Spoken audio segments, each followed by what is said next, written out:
Well, hello. I believe we are live. Uh, Looks like we are. yes, we are. Yes, we are. So, good evening. What are you drinking there, Doug? This is our "What Are You Drinking" on the weekends here on Daddy Porter page. I'm here with my friend Scotchfully Yours. What's going on, Doug? Where you been? What's been going on? What do you have? Give it to me. All right. Well, last weekend I was in San Antonio, big old San Antonio, and you're opening up the fancy 60-minute IPA there. I have some thoughts on that we'll get to. Down there, I had a couple beers that were local, not many because I was pretty busy. One I had that I think really stands out was I had a beer mosa, which I'd never had before. So I went to this place down there. It's called the Waffle House.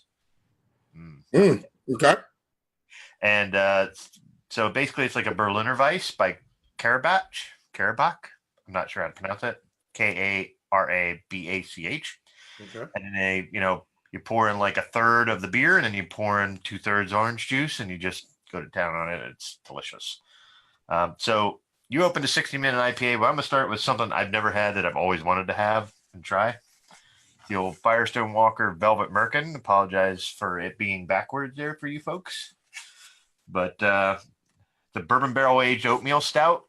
So I'm looking forward to giving this. This is like right in my wheelhouse. I had two bourbon barrel aged beers tonight, so this is the first one. How about you? What's going on with you?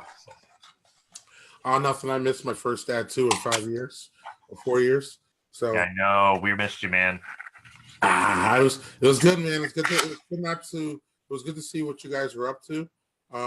What I miss most is my boy Aaron Govea and his thing about with Sammy and all that. So that's great. Oh, let's see that. Yeah, yeah. I got well, it was on the box.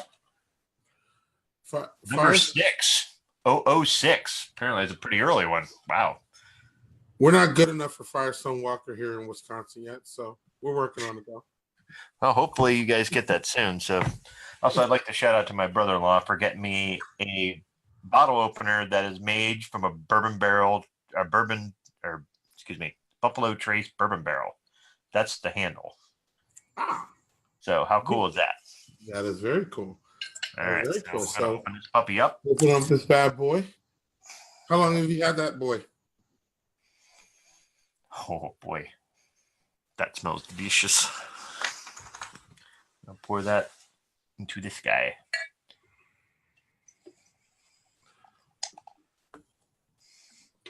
A nice little head on it. Man, I wish I could, like the oaty smell in it is just really great. And it combines with like the boozy of the bourbon barrel age. Really, really Big bourbon smell there? Not big. It's more slight. Oh. Sometimes you get the bourbon barrel and those things are like I'm going to punch you in the face with the bourbon smell. Right. It's much more demure. It's like a little bit less. Good. My favorite bourbon barrels are ones that we got. Yeah, the bourbon is really not pronounced. It's very good. It's just, usually I'm so used to the bourbon barrel ages that are just so boozy that you're just, yes. Oh man, I'm really going to get in. This is much more subtle. So it's actually a beer in there. Yeah. And the oatmeal stout is delicious. It's a hint of the bourbon taste. It's really, really, really good. And you can tell that, I mean, again, you're not an aspiring beer cicerone like me, but you can tell the difference between, an oatmeal stout and like a thinner stout. So it's got that mouthfeel of an oatmeal stout, but it has that bourbon in there too, and the sweetness. Oh man. Yeah, it is. I'd highly recommend that just because you know how it is when you get some of the bourbon barrel aged stuff, like you have one and I'm like, okay, that's what I'm good with. I don't need any more of that. This is way more drinkable. Like the only problem is if I'm looking at the ABV on that, let me see if I can find that. Actually, only 7.8. 7.8. Okay. Yeah, really, like that's really surprising because usually your bourbon barrel aged stuff is really high. Well, but I think that's why it's got that nice smooth combination. Yeah, and that's part of the problem. I think not part of the problem, but I think that's what we have to mitigate when we drink these big beers is how many can we drink and how much is enjoyable. Like What kind of vessel you got there? Is that a bomber or is that a 16 ounce or what do we got there? No, this is just a regular old 12-ounce bottle. Okay. And how much So does that run you if you want to talk about it? yeah, I bought this for $10, which Okay. is a lot. It's just a lot for a 12-ounce bottle, depending on what your price range is, but it's something I'd never had, and I was like willing to splurge on it because I wanted to try it so badly. But it was So $9.99. so 5 ounces would be $5. Yeah, probably about that. Um, Yeah. I would pay that out there. I would pay that out there somewhere for a flight if I needed to. Yes. So, and it sounds Yeah. like one that is that absolutely worth it because it sounds like there's some craftsmanship going on because it's Yeah. not a bourbon bomb. Yep. I And you, really, I really am enjoying just how it's combining and not like punching you in the face. So yeah, and I would say those are my favorite ones. But yeah. I don't know. Sometimes I feel like I'm in the minority in this one because a lot of people love the big bourbon. When they say bourbon, they want the bourbon. And Mm-hmm. I want more of a subtle. I want to be able to taste that there was a beer behind it, and then you put it in a nice barrel, and it all Yeah. works, and it's a beautiful thing. So I don't have my beer is much less complex, but actually I would say that people know my beer as much as they know yours, Yeah. which is a 60-minute IPA from Dogfish Head. I Mm. visited this wonderful place. I would suggest anybody can get there. It's great, but it's definitely out of the way. It's not like a lot of breweries that are like off the. Yeah, I mean, some breweries you can just jump off the highway and get on. Yeah. From what I know, you got to jump off the highway and go a bunch of different places. But you Yeah. get down there, and it's just a beautiful place. Um, the owner is just an amazing guy. He's a great guy. Fun. But anyway, this is something. This is a 60-minute IPA. Is their, like version of a session IPA. Mm. It's very. I like it a lot. I don't really. I mean, I see it around a lot, but I don't really jump for it. I was Mm. really intrigued by this 19.2 ounce can here, a little slender can. I Yeah. thought It's it was cute. definitely a unique amount, right? Yeah, 19 points. Yeah. But I just thought it was a cute can, so I bought it. And I Yeah. also would like to talk about Dogfish Head as a brewery on this broadcast and just in general because I like what they do. And then so we talked about it a little bit before, but they have 60-minute IPA, they have 75-minute IPA, and then they have 90-minute IPA, and then they have 120. Mm-hmm. So 120 is the big boozy. Um, they call it a double IPA, but people mistake it, or people can. I think it can be mistaken for a barley wine. It's so big. Yeah. So I honestly, that's not one of my favorite ones. I think, frankly, in my opinion and perception, that beer is a mess. So, and some people like age it, and some people drink it now. I like it. Don't get me wrong, but like I just don't. I won't go running for it. If somebody has it, I'll drink it. The one I really like is 90. I really love that one. To me, it's a double IPA. It's just this one, but bigger. Mm-hmm. It's one of my favorites. And then 75, I don't see around that much.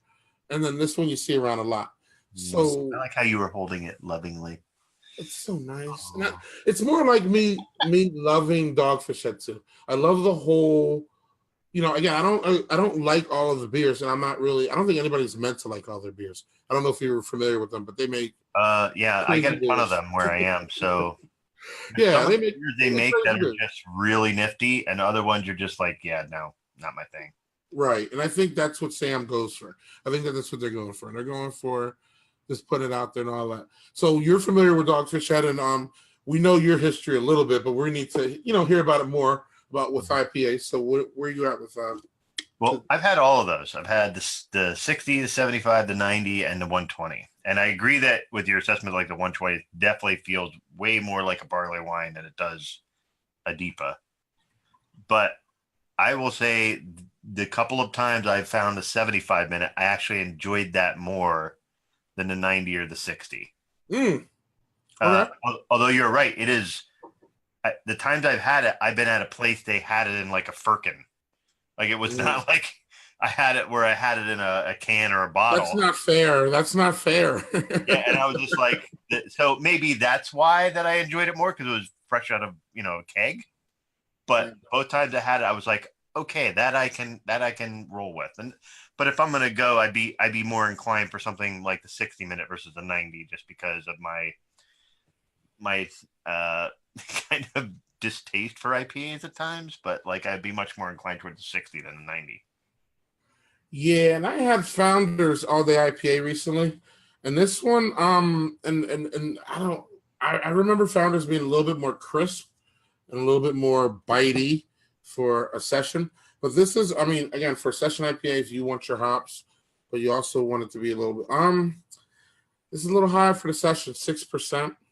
So a little high, That's in but the I range mean, of the session stuff. So yeah. So what did that can run you? oh, I don't even know. I don't Because of even that know. weird size, I'm curious. I hope it's around $3, Really? something like that. Yeah. I need to I would actually. get it for the can too, because it's just a nifty can. I'm gonna find out. I'm gonna look at my receipt and then I'll put it in the on the comments later. But yeah, it was little nifty. It just caught my eye actually. So that was the only reason I was like, oh, I need a good beer for a good national beer for the show that people can relate to. So we were on our second pour of that Velvet. You know, I have not finished my first one yet because I'm savoring it a little bit. But you know, the oh, other thing is, I know you also talked to me briefly about having like they also have like spirits at the Dogfish Head place, right? Like I think you said, didn't you say you had vodka? Did they have anything other than vodka or? they have they distill their own stuff. Oh, So okay. yeah, so I saw vodka. I saw gin. And then, Mhm. as you know, as a person who deals with distilleries, or as a person who likes to distill spirits, how about that? Mhm. You understand that you can put out a gin and a vodka pretty quick, but you're gonna have to work on your Sure. bourbon, They don't need a whole lot of gestation time to get out to market. Yeah. right? So I saw gin, and I remember gin, and I remember vodka. Period. And Mhm. then I think that obviously I believe they're new in all this. So before they I don't know. You could speak to Scotch or whiskey or bourbon, but I know that bourbon you can't make. Bourbon you only make in Tennessee. So or Well, Kentucky, that's I'm not sorry. true, but okay. Or I If you don't want know. to make The American point is, bourbon, yeah, that's right. generally because of the water there. But yes, There are longer processes though to make those alcohols. absolutely. Right. So I don't know if they're into that. I don't know if they're into the whiskey Scotch yet. That Yeah, I think if they're going to come out with something like that, especially for Scotch, I, if you bring anything out earlier than 8 years, it's going to be just like drinking like moonshine out of a still. It's gonna be like not tasty, and it doesn't have time to really like bring out the bodies it needs. It's just like if you're looking for something just get plastered, yeah, drink that stuff. That's 6 years, but like bourbon will go a little faster than Scotch. So there's a distillery near me called Dragonfire, which I one of these runs. I'll bring some of their stuff because they make some really interesting stuff. The guy's like all right. So I live in New York State. He's like a third or fourth generation moonshiner, and he just decided to open a distillery so he could do it legally. And you go in and you walk, and he has one giant still, and he puts out these bottles. It's not the giant bottles. He just puts out little bottles like this, and Mm, all of it's awesome. Like he makes, corn with corn vodka and like bourbons, and just he makes a bunch of different stuff. So it's really nifty. mm, But mm. I'd be curious to see what they do, what Dogfish Head does going forward. Like gin, I really like gin, but gin is like almost like a summertime beverage for me, like especially with tonic. I did make something that, and I'm going to make a little side road here. Um, I, I decided, like my wife likes arugula. I do not like arugula in any way, shape, or form, except I made an arugula gimlet for her, and it was outstanding. And all it is just gin, simple syrup, lime juice, and then you put it in a shaker and you take a cup of arugula and you just shake the hell out of it for 30 seconds. And it just makes it like this really awesome bright green. And the only thing out of the arugula, which is kind of a peppery, bitter green, you Yes, only it get is. like the pepper flavors out of it, and that puts it right in a drink. And it's outstanding. Hmm. Wow. Look at One that. of these days, I'm just going to do a cocktail part of this, and I'll just make several cocktails. Yes. Yes. Oh, well, so what was the name of this drink we came up with? What is it? The arugula shake or what? Oh, the arugula gimlet. That's what it's called. Okay. Okay. Okay. So Is that it's your idea, or did no you find gimlet. something? Yep, gimlets are generally gin drinks. So like you can Yeah. put a whole, and usually you'll get like a botanical gin. A botanical gin is just, it's not just like juniper and pine. There's other floral elements to it. As far as I understand, I'm not a gin connoisseur. I like gin. I'm not a gin connoisseur. I can talk about scotch all day long, but like gin, I'm a little bit more reserved. So anyway, that's something that if you're looking for something that is tasty and really like fresh, that's something that I'd really suggest. Yeah, we're gonna on Arugula Gimlet. We're gonna jump on that Dogfish Head one next week for sure. I would this week, but I'm surprised I haven't even sneezed now. So I'm gonna jump on my second beer here. Okay. As I said, I'm gonna try to finish my first. Both a little under the weather, aren't we? So I don't know if I'll finish this one in a second here, but I'm gonna jump on this one here. This is Pause Off My Porter. I don't know if I can get in here with my lighting. Pause off. Oh, here we go. The Giving Brewery. The Giving Brewery is, you can even see it here. Part of it is Octopi Brewery. They're the brewer. Octopi Brewing is a contract brewer here in Wisconsin. They started off as a contract brewer, meaning they brew other people's beer. They also brew their own. They have a line called Untitled Art that they collaborate with another local brewery called the Funk Factorium here. Levi Funk is the brewery. Anyway, they have a collab called Untitled Art, and they do these big stouts like Southern Tier. So they'll do these big sweet stouts. So that I believe they have a tiramisu. They got a milkshake IPA. They do a lot of special things, and then they ship them.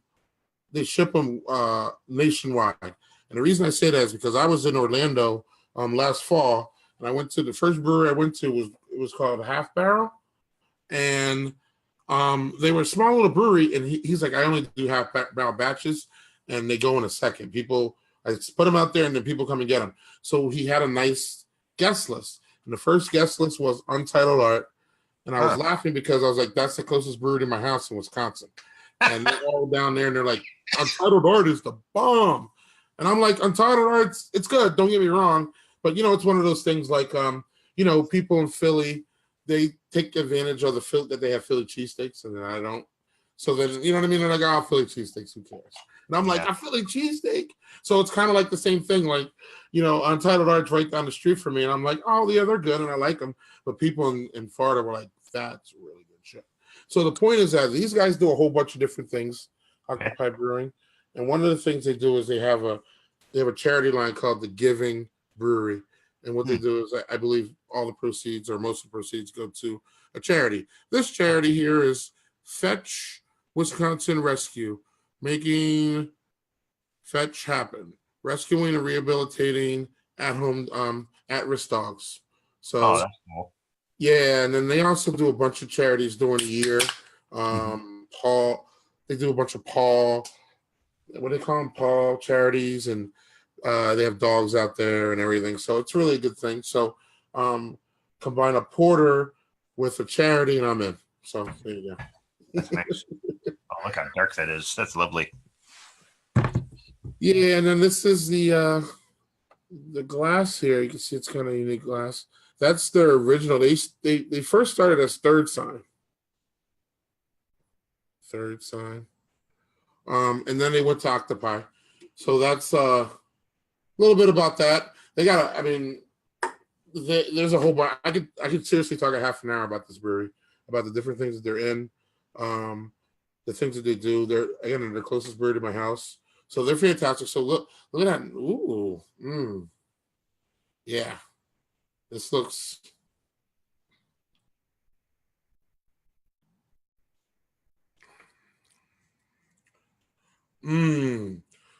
nutty. A bit of chocolate, roasted. Doug, you there? Oh, Doug is gone. Bye, Doug. So, I have no idea where he went, but hopefully he'll be back. But this one here is nutty. Hints of chocolate, but hints of roast. All right, there we go. Hey, Doug. How you doing? Hey, man. So I was Yeah, no worries. Hey man, So can you bandwidth recap the problems. porter for me again, please? Sorry, I missed some of that. Yeah, don't worry. Bandwidth problems happen. So, you didn't miss much actually. I was just saying it's fruity. Not fruity, roasty, some chocolate notes, very light drinking. This is what you want in a porter. You want to be able to have a porter, in my opinion, in winter, and if you want some dark roast love in the summer, it's still a Mm, light enough style to have in the summer, even though people kind of shy away. But yeah. a dark beer in the summer is a porter, and a dunkel too. They're great. They're fantastic. But yeah, this is a really good one. I like it. I have a bunch more in the in the fridge, so this will be a good one to just pull out when I just want to a porter. Nothing. I mean, nothing great. Nothing like mind blowing. But a porter shouldn't be mind blowing. A porter should be what it is. It shouldn't be Yeah, you know what I mean? It's not. It's I'm with everyday you. man's beer. Yeah, well, it should be nice and steady, and have the roasty and sometimes smoky, depending on the porter. So, all right. Absolutely, absolutely. So I'm gonna do this one. I've really been looking forward to. So I'm gonna open this one. This is from a Utah brewery, believe it or not, who actually makes some pretty interesting stuff. They make a lime pilsner that I'm really a big fan of. Um, and what I have here is a Doppelbock that is aged in bourbon barrels. And I like me some Doppelbocks. I have not ever had one in bourbon barrels. So this is going to age in bourbon barrels. So this should be interesting. I Love that. thought my last week I had last or 2 weeks ago I did the Potosi bourbon barrel aged Doppelbock. That thing. Yeah, I think a That Doppelbock. is. Yeah, it's a great beer to go with bourbon barrel, I believe, because Yeah. the But it's malty. just weird because I've never had one that was a bourbon barrel aged Doppelbock. So I'm like really interested. So now we have two Not a bourbon lot, barrels. again, not a lot of bourbon smelled out of it though. Here we go.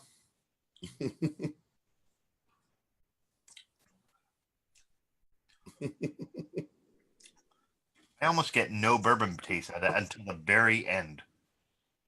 But Wow. the Doppelbock is delicious. That part is on point. We're gonna It went like right away as soon as I poured it. we're talking a bigger ABV than that last one, though, I suspect. I'm gonna guess. Let me see what it says here. Doppelbock should be bigger anyway, and then you're gonna be adding bourbon. Yeah. Oh, I think over 10 I would. Yes. I want to point out that this brewery, well, it's only 8%. The last one was 7.8. So the one thing that I will say that I really dig about this particular brewery, besides them, being in Utah, which is kind of weird because it's like a warmer country, but they brew with renewable power, wind and solar exclusively. That's their power source. So they are a very green brewery, and I really appreciate that sort of thing. So yeah, that one is best enjoyed in a glass. I'm in a glass. That's good. I'm in a glass case of emotion. Right. I think they're just making sure like you don't just crack it open and just, you know what I'm saying? Take your time. Like I said, I'm really surprised just how mild both of these beers have been with the bourbon barrel age. It's been very, very, like I said, not upfront. Like I can get the bourbon taste like really on the tail end of the palate. Like it's not like you drink it, you taste the beer, and then the bourbon. No, it's literally like when you're almost done, and that's where it comes out. Wanted to fix them. Yep. And that's on again. That's how I like mine, but some people are different. This one because it's a doppel. For me, doppels are meant to be eaten with really heavy, starchy foods. Because it's a German style beer, and I think like you want to just go with sausage and schnitzel and shit like that, like yes, literally that really heavy stuff. Yes, sir. Yes, sir. And it's definitely like you can have porters in the summer. Like this is the kind of thing that I'm not sure in the summer I would move towards. I'd be wanting something a little lighter, but this right now, because I don't know how it is where you are, but it's like 35, 40 degrees where we are. So this is really good. Wind chill of -10 tonight. No lie. Not for us. We actually had. I woke up and there was a wee bit of snow, and then by 11, all that snow was gone. But it wasn't like it was balmy. Like I wasn't like wandering out in shorts and a t-shirt. But yeah, but this is definitely suitable for this kind of night. So yeah, and the thing about so we talked about 2 weeks ago about glass, and it looks like you got the right glass there, man. You got a I nice have no glass. idea if I do or not. It can breathe. Looks good. You want your bourbon barrels, and you want all your beer to breathe, but definitely, if it's a bourbon barrel, you want to smell that. You want to get all that effort. You want to take the whole experience in. Yeah, and I think with the bourbon barrel, when you have like the name of the glass, the tulip, just having them kind of concentrate in that small circle to be able to really take it in. Now, what the kind of glass is the one you poured the porter into? I really think that's a really interesting glass. Yeah, I really like that. Yeah, I don't know if this glass has any. If anybody knows exactly what this glass is called, I would like to know. But it's just more of a. I don't know. To me, it's just more pretty than anything. I don't think it has an exact name though. And I've been studying this.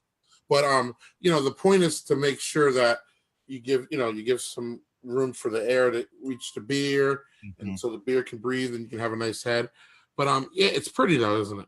Oh, it's very pretty, and that's why I like it. And the thing is, like every time I look for something like that online, I'm like, they look super expensive, and yeah, I'm not sure I would spend that money on them, but maybe I have to.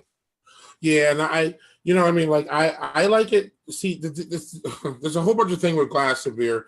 See, I love these glasses, but the problem is where do you store them and all that. So I try to get unique glasses from places that I really like the beer and I know I'm not going to be back, and then I can support them. Like I feel it's like it's a way I can support, a brewery that I'm never going to be back again. So let me grab a glass. So that's how I usually do it. But then at some point you got to clean your glasses out. But this one is staying. This one is unique. This one ain't going anywhere. And I've seen people have glasses that are fairly similar to that. Or the ones that are just like where you have it's like even almost a little more flared out. Yeah. So I always think those are super nifty. Yeah, these beer glasses are great. Again, the problem is at some point it's about space, and at some point the lady is going to say you can only use 4 cabinets for beer. Or if you go to beer festivals and you come back with those tiny little fucking sampler glasses, yes, and I have like, I can't come back with any more of those. I have plenty of them. Like, what am I going to do with another one from this other beer festival? I don't need it. Right. Although, if I can get to GABF, I'm keeping one of those just simply because it's GABF. Well, we need to work on that. When you go, I'll go. So I'm thinking about going this year. Actually, some things are going to have to happen for me to positively go. But it's fantastic. We got to go. There's other events around it too. You've been to Denver, right? Denver's fantastic. Yeah, my brother-in-law actually lives outside of Denver. Oh, okay. And he was at GABF when you were the last time, I think. Yeah, he's in a beer group. Met you there. He's in a beer group. Pardon me. Head colds suck. Bless you. He's in a beer group. Is it Aaron? So Aaron and Adam. Yes. My two brothers-in-law. And they were there, and I'm not sure if you were there when Adam was there, but Aaron was definitely there. And they have a buddy who is kind of in with all the brewers. What's interesting about GABF, which I didn't know, was like basically you can get a map and go, I want to just sample these kind of beers. And they'll give you a path to go and find those kind of beers.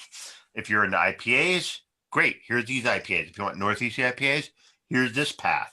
If you want bourbon barrel aged stuff, great. If you want porters, like I just think that's really super handy if you're looking for one style of beer. The problem is like I know what I like in porters and stouts.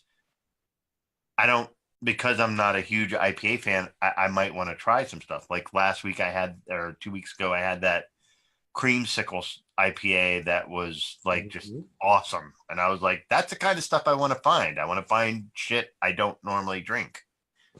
What I love the most about the JBF, actually, there's 2 things. Number one, was they had a table of just the winners.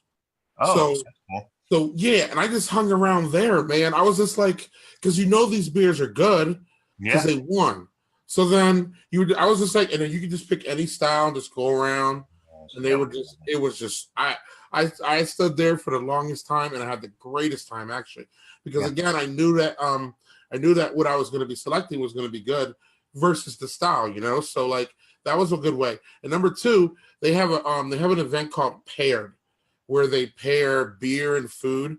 And it was one of the most amazing events I've ever been to in my whole life as far as beer goes. It was fantastic, Doug. If you go, we have to go and do Paired. It's just, I can't tell you enough. And anybody out there who's listening, want to listen, who is skeptical about beer pairing, because I know that there's people who don't believe in the whole thing. If you go to Paired, it's done. And it's not, and the thing about Paired that's amazing is that it's really good food. It's not just fried food. In fact, there was really no fried food in there. It was all like, it was all, like higher end food, whether it be oysters or stuff like that, paired with really good beer. It was just, I can't say enough. I go to Omegang's Belgium Comes to Cooperstown, which is their beer festival they do in August every year.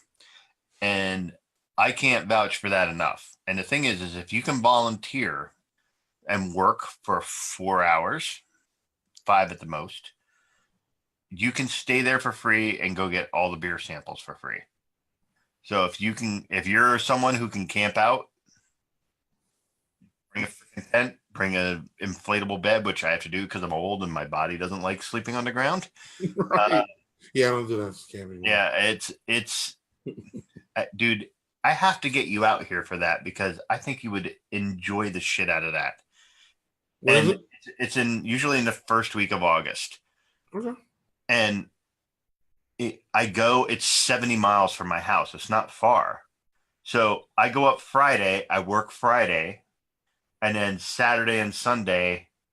So Saturday is the actual tastings, and every year is a theme. So like 1 year they had a Bill Murray theme. They had a 90s theme. They had, whatever. Every year is a theme. I've been there every year for the past 7 years, except the year that my wife and I went to Scotland. So for our honeymoon. So like, it's just like the collection of people there and, the amount of beer and the different styles that they bring. Like, it's not just Belgian beers they bring. Last year, sours were really popular because sours are really coming into the fold. Everybody's like, let's make all these sours. And I'm like, great. I'm not generally a sour fan, but I'm going to try stuff because what if I stumble into something I like? You don't know. So I think that particular festival, for where it is, because it's right by Cooperstown, it's kind of in the middle of nowhere. When you camp there, it just, everybody brings a fucking tent and it's just, everybody just camps out and just, I don't know. You bring all the beers you want. They don't, turn into a bottle share too. Then it's a great festival from the perspective of if you can camp in a tent for 2 nights, you're just going to enjoy the hell out of yourself. Oh, it sounds like one of those where I can just crash, so it's good. By the end of the night, you're just crashing. It's not even sleeping. No, it isn't. There was 1 year, I want to say 4 or 5 years ago.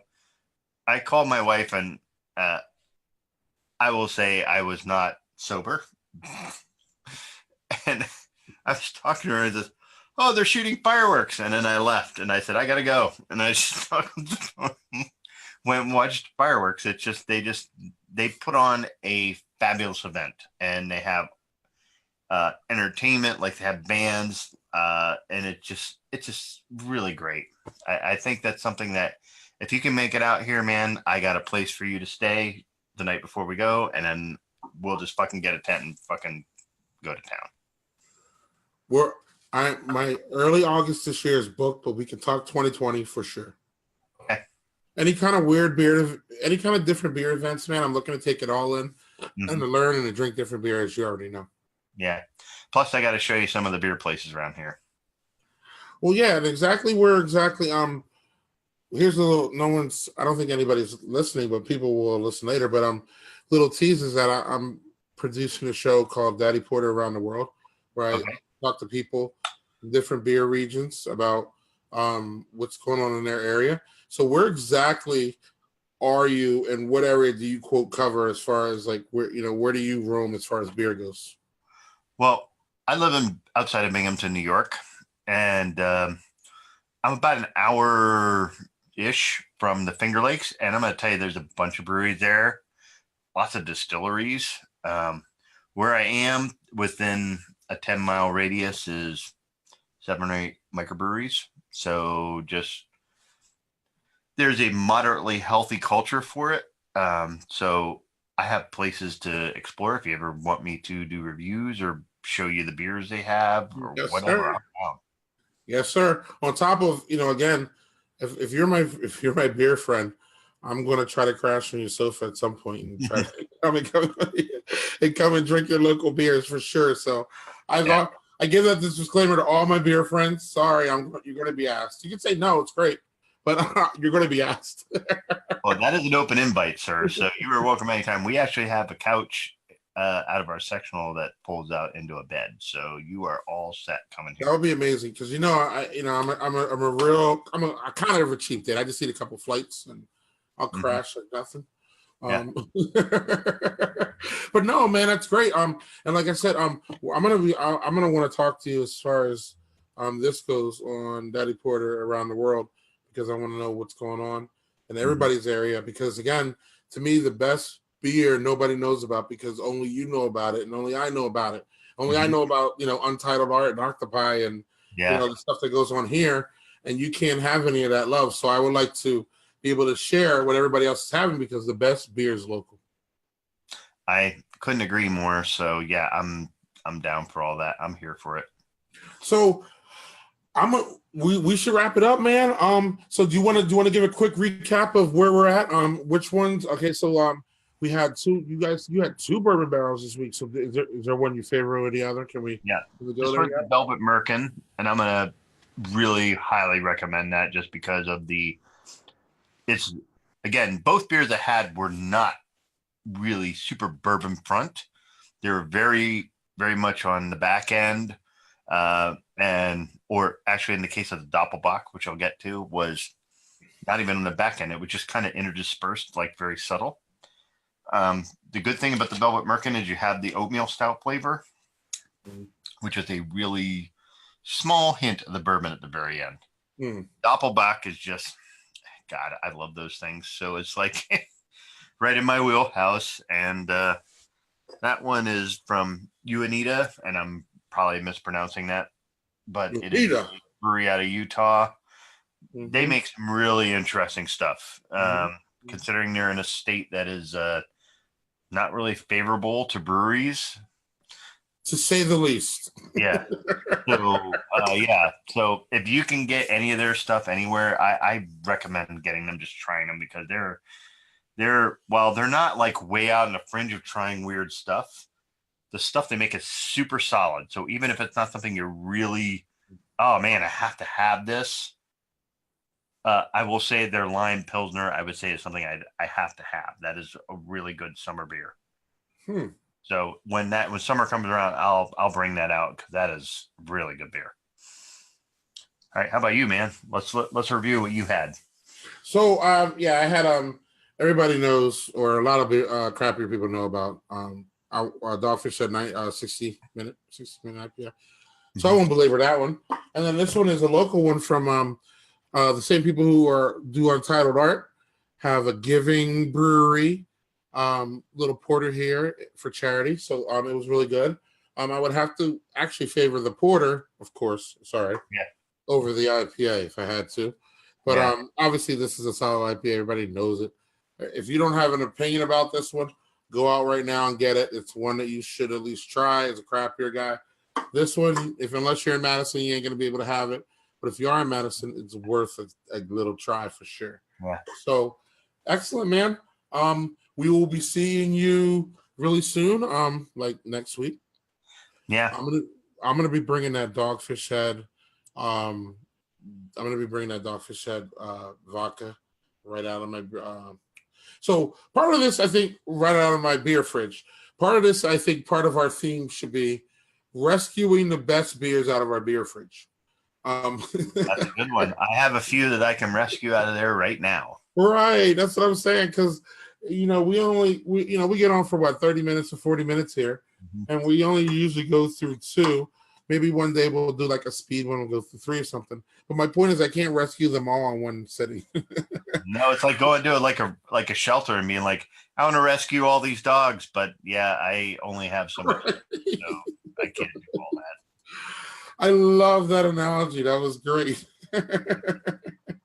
So that's a good one. So yeah, let's maybe what we should consider is next time you do the vodka and I bring out something that's from more of the hard liquor realm. I have a lot of opinions, my man. Well, I after a couple trial runs, and soon we're going to get a name for this baby and roll it out officially. And I don't know, come with we've had a little bit of trouble sticking up on time, whether it be my schedule or yours. So hopefully this will settle out a little bit and we can get a time that we can start telling people. And yeah, I'm down for that. So a lot of it's just been schedule stuff, Yeah, and dad life. So we're working out the kinks here, but ultimately we want to give a better a normalized schedule so people can catch us on a norm. And we're working on that. But so coming with that, we're gonna go. We're really beer centric now, but we really want to accent libations just in general. Obviously, I'm a beer guy and you're a Scotch guy, so we're gonna have to find a niche in between there. Nice little, but we're working towards it though, because again, last time I had a bourbon barrel, you had 2 bourbon barrels, so we're working on it. We're in there. Yeah, and I do want to branch out of just I love beer. That is not a thing that will ever go away, but I have a lot of different tastes, and I'm glad to share them with folks, and I really hope we can do that a little bit more. Like we kind of stayed in the beer realm. And I'm good with that too. But I have some things that I want to share, and it'll be fun. Well, next week we start. Here's the tease, guys. Next week we start. All right, man. So we're going to be doing shots. We're going to be doing shots next week. So cheers, everyone. We'll catch you guys next week. Hopefully, Doug and I will be able to get a time down, and we'll be able to give you an advance warning for our mess. I would think we'd be able to pull that off now that I don't have 8,000 things going on with my kids. So yeah, let's do that. Oh man, dad life. So no one say nothing about dad life. So dad life is good life. Life is real, man. Absolutely, dad life is real life, man. Without dad life, I don't know who we'd be. So, so cheers, everyone. I don't drink as much. Well, again, without dad life, how would we have beer life? Yeah, that's very true, man. That's very true. No truer words have been spoken. Cheers, everyone. We'll catch you next week. Cheers, everybody.